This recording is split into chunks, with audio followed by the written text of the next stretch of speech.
River fishing for trout is something that I grew up doing.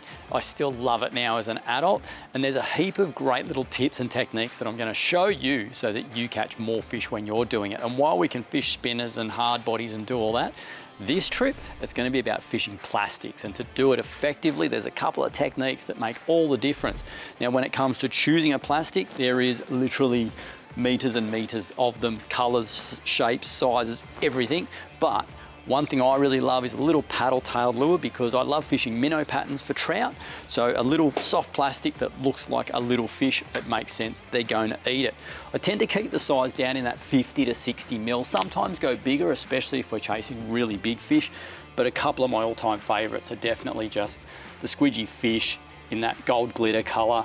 You also got the ones here like the rainbow trout. So it makes sense, trout are quite carnivorous, so something that looks like a little trout, they're going to eat that. These are great, but there's heaps of other great brands you can look at too. One of my all-time favorites is the Key Tech range. You've got the Easy Shiners, you've got the Swing Impacts, there's a whole bunch that you can choose from. Really cool colors, super soft plastic. They do get chewed up, but they do get a lot of bites because they swim with such minimal movement.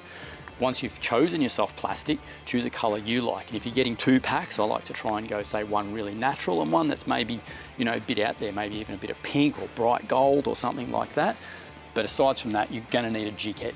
So you wanna have a range of jig heads, because we're gonna be fishing everything from water this deep through to multiple meters in the deep pools. So you want everything from light to medium to maybe even a couple of heavy, but a really good starting point is, for a small jig head, something like these little TTs in that 1/12 of an ounce size. And then I'd probably choose the next size up in weight, being about a 1/8. Even just with those two sizes, you're going to be well covered to fish a whole range of different scenarios in a river. So get a couple of packs of those, a few different packs of plastics, and you're well on the way. The other thing you're going to need is a rod and reel, and this is all about walking and being active. So we want a nice light little outfit, something that's comfortable to carry and make hundreds of casts through the day. The outfit that I'm going to be using tomorrow is this one, the X Pride from Shimano. It's the 720 UL, so that means ultra light. It is 7 foot long. Now, when it comes to rods for fishing in rivers, if you've got a lot of cover and you're bush bashing and doing all that, probably stick to a shorter rod, something in the 6 to 6'6" range. Okay, but the river I'm fishing tomorrow, there's plenty of open areas and they'll be making big casts, so I do like that 7 foot sort of length. When it comes to a rating, the UL or the L, so ultra light or light, is a good option. Something in that 1 to 3 kilo or sort of 2 to 4 kilo range is absolutely perfect. You don't want something too stiff, because when the trout jump, you need that rod to be a bit soft so it absorbs the head shakes and the jumps. Match it to a reel that's suitable. I'm using a 1000 Banford, but it doesn't matter whether it's a Shimano, Daiwa, Penn, Abu, whatever it is, they're all good. Okay, buy the best you can afford, because you're going to be making lots of casts, lots of retrieves, and the better quality reel will last you longer. So that 1000 size is nice and small. You don't wind the lure too far. So I like to keep my reel generally pretty small. If I'm fishing really big water, big rivers, big flow, I might go up to a 2500 sort of size, but for this scenario, that 1000 size is absolutely perfect. If you're not too sure and you're not sure about buying a separate rod and reel, the great thing these days is there is so many off-the-rack combos you can buy. The Quickfire one, just like this, little 6'6", 2 to 4 kilo rod, absolutely perfect, 2-piece, or you've got the Daiwa Luxel combo here, both of which are ideal for any trout fishing situation. And while I'm using these in a river, they're great for fishing in a lake. You can use them for brim fishing, you can spin flathead, you can do anything with this stuff, because it's light, it's comfortable, it's easy to use, and it's just so versatile for everything from freshwater to estuary fishing.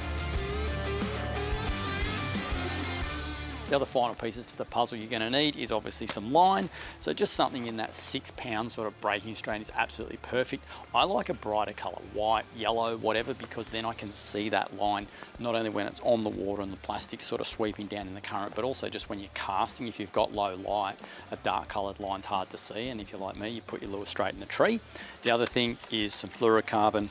Anything in that sort of, I suppose, 6 to 8 pound is generally plenty. Okay, you can go heavier if you want, but 6 to 8 pound, anything like that. You got your Yamatoyo and you got your Berkeley Vanish, which Vanish is just so good. It's been around for forever and everybody loves it.